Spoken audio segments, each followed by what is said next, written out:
ঘূর্ণাবর্তের জেরে গোঘাট ১ নম্বর ব্লকের বিস্তীর্ণ অঞ্চল জলমগ্ন। গোঘাট ১ নম্বর ব্লকের বিভিন্ন গ্রাম পঞ্চায়েত এই মুহূর্তে জলবন্দী হয়ে পড়েছে। আর জলবন্দী হয়ে পড়েছে ছুতুড়িয়া, যেটাকে আমরা চিনি সোলপুর ছুতুড়িয়া বলে। সেই ছুতুড়িয়া গ্রামের মানুষরাও এই মুহূর্তে জলবন্দী হয়ে পড়েছে। দিন আনা দিন খাওয়া মানুষ, তারা কিভাবে তাদের রুটি রুজি জোগাড় করবেন তা নিয়ে দিশেহারা।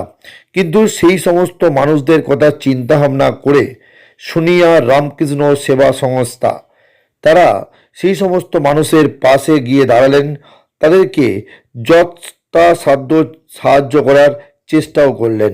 সে দৃশ্য আমাদেরকে দেখাবো টার্গেট বাংলা নিউজের পর্দায়।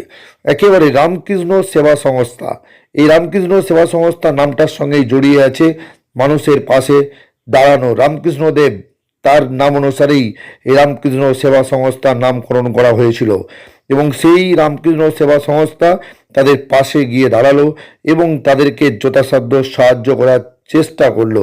সে দৃশ্য দেখাবো আমাদেরকে টার্গেট বাংলা নিউজের পর্দায়।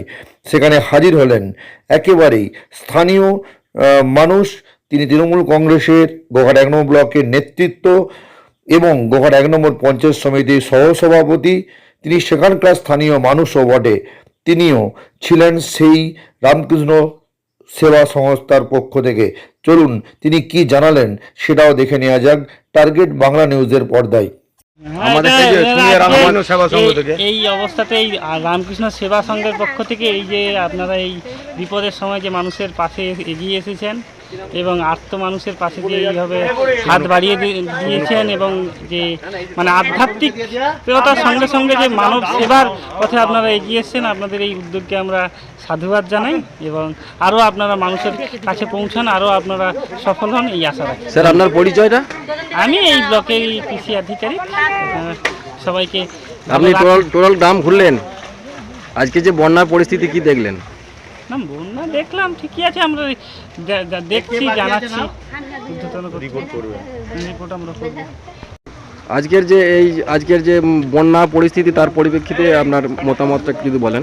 আমাদের এই সোনিয়া গ্রামের একটা পাড়া আছে ছুতুড়িয়া পাড়া। এই পাড়ায় বন্যায় জলেতে যখনই বন্যা হয়, বন্যার জলে এরা গৃহবন্দী হয়।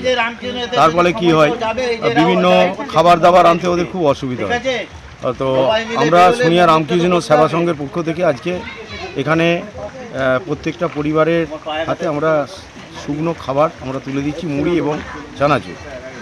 তার সাথে সাথে আমাদের এডিও সাহেবও এসেছেন, উনি আশ্বস্ত করেছেন, আমার সাথে এসেছেন এবং কৃষকরা যাতে এই যে আমন ধান নষ্ট হয়ে গেছে এই ক্ষতিপূরণ পায় তার জন্য উনি উপরে জানাবেন। এবং আমাদের বিডিও সাহেবও আশ্বস্ত করেছেন যে মানুষের রিলিফের যদি প্রয়োজন হয় বলবেন, সেটা নিশ্চয়ই দেওয়া হবে। এবং তার সাথে সাথে আপনার যাদের বাড়ি টাড়ি পড়ে গেছে যদি তিরপলের প্রয়োজন হয় সেগুলো দেখে নেবেন বলেছেন। আপনি সোনিয়া রামকৃষ্ণ যুব সংঘের কোন পদে আছেন? আমি সোনিয়া রামকৃষ্ণ যুব সংঘের সভাপতি এবং তার সাথে সাথে গোঘাট ১ নম্বর পঞ্চায়েত সমিতির সহকারী সভাপতি।